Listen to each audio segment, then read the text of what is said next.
Eggheads have now lost a brain as well. The last subject before the final is politics. Can we have somebody who's good on this? Really? I think let's confirm, Yeah, you're quite good at politics. No, you'll be fine.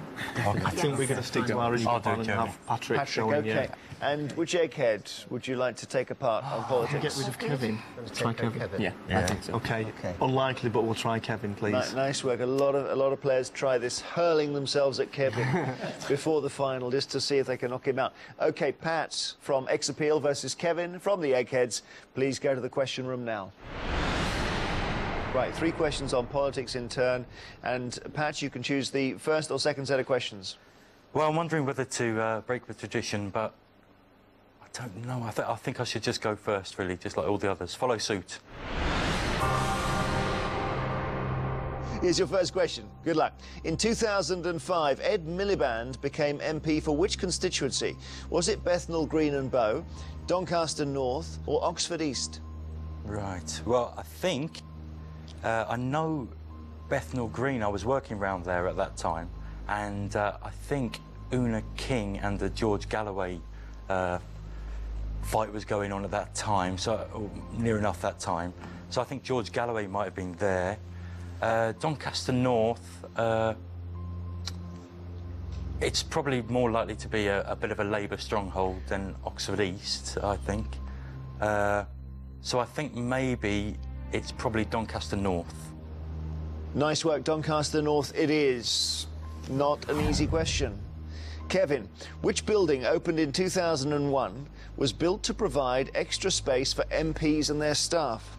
Was it Sept House, Churchill House or Portcullis House? It's just on the other side of Westminster Bridge Road from the Houses of Parliament, and it's Portcullis House. Portcullis House is the right answer. Well done. Back to you, Patrick. Between 2001 and 2007, Julia Hartley-Brewer served as the political editor of which newspaper? Sunday Express, News of the World or Mail on Sunday? News of the World. I do sometimes read the News of the World to get the football scores, and inevitably you do flick through other pages as well. I've never seen that name before, so I think I'm going to rule out News of the World. I think the Mail, I always associate with a certain type of person, really.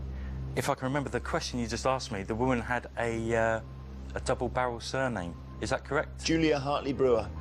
Yeah, and I think for that reason, I'm going to go for the Mail on Sunday. Your answer is? The Mail on Sunday. Mail on Sunday. OK, no, that's wrong, actually. It is the Sunday Express. Right. So you got that one wrong. Kevin, your question. According to one version of his last words, which Prime Minister died with veal pies on his mind? Was it Benjamin Disraeli, William Pitt the Younger or Stanley Baldwin? Yeah, yeah, as you say, it's one of those famous last words where there's more than one version of what he said at the end. But it's supposed to have said, I think I could eat one of Bellamy's veal pies. It's William Pitt the Younger. William Pitt the Younger is quite right. Well done. OK, Patrick, you need to get this one right now. In 2002, which children's TV favourite appeared before a congressional committee to urge more spending on music in schools? Was it Elmo, Barney or SpongeBob SquarePants?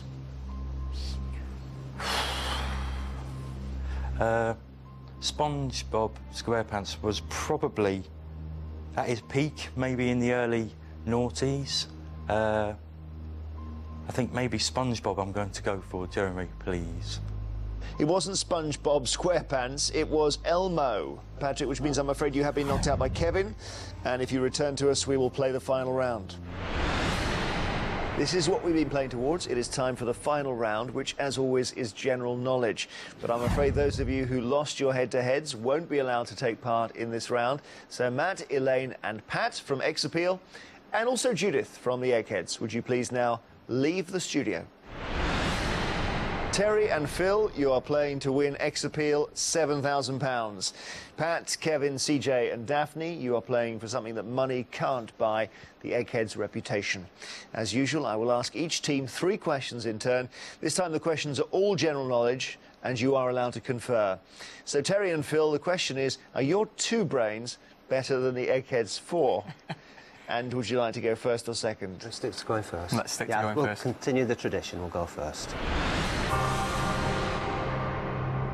All right, all the best to you both.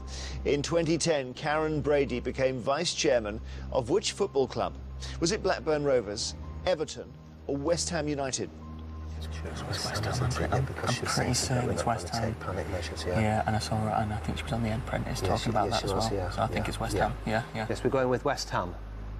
West Ham United is correct. The Irish name Seamus is the equivalent of which English name? John, Jerome or James? James. James. James. Yes. That's James. James is the right answer, Daphne. Well done. Back to you two. What type of craftsman is most associated with Flemish bond and English bond? Is it tiler, glazier or bricklayer? It's obviously a pattern laying something down. Okay, I don't think it's windows, so it wouldn't be a glazier. Okay, tiling. So I think it's either a method of tiling or a method of bricklaying. And I think I've heard of this. I think the different ways that you can lay lines of bricks. Okay. So, shall we say bricklayer? Yeah, let's say bricklayer. Okay. Yeah. We'll say bricklayer. Bricklayer's absolutely right. Well done. Okay, kids, let's see if you stumble, fall off your wall. In Greek mythology, who cleaned the Augean stables? Was it Heracles, Jason, or Theseus? It was the first of his Heracles' 12 labours, wasn't it? It wasn't the first. No. But Yeah. it was, yeah. That's Heracles. That is correct. It's Heracles. Well done.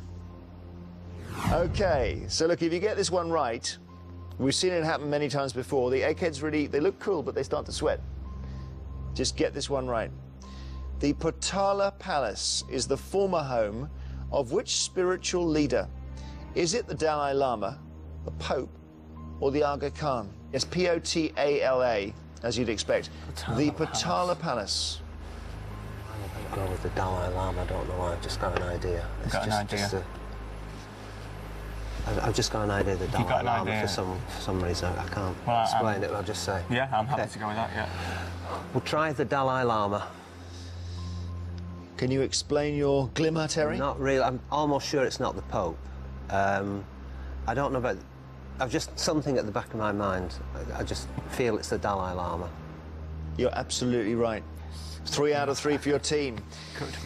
So, if they get this wrong, you've won £7,000. You wouldn't need to do any more work at all. Run out the studio, and I'll explain to them. Okay? So we don't know where they've gone. Mexico. We go to Mexico. Yeah, exactly. They go to the Potala Palace.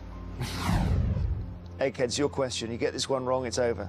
Which American humorist was the author of The Devil's Dictionary?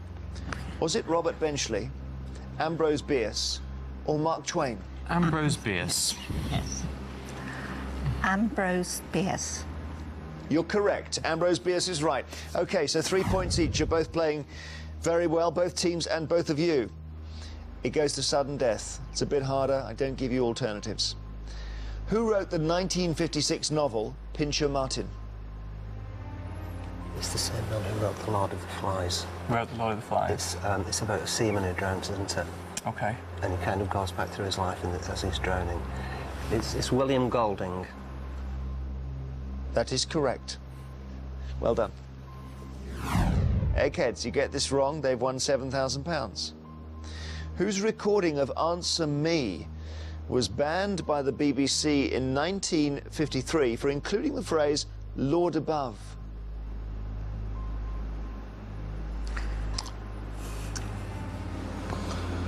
Well, I'll tell you why that's nasty. Why? Because there were 2 versions which I think both got to #1 in the charts of that song in 1953.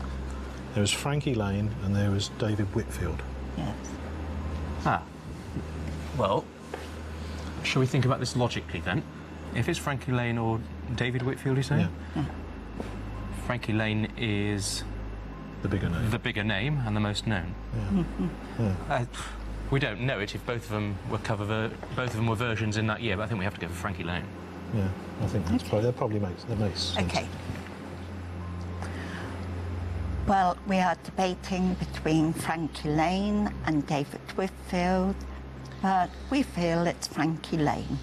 OK, you've said Frankie Lane as your answer. You're absolutely right. Frankie Lane is the answer. Well done. Respect to that. So, sudden death. Hang on in there, because as you see, you can be an ace away from it. Here's your question. What is the lowest prime number over 1,000? And take your time. Don't need to rush. Don't need to rush. Just think about There's it. no way you can work that out, is there? It could be 1,003. What makes you think that? 1,001 is 7 times 11 times 13, it's not a prime. Okay. So it could be 1,003. It's obviously not 1,005 because that's divisible by 5.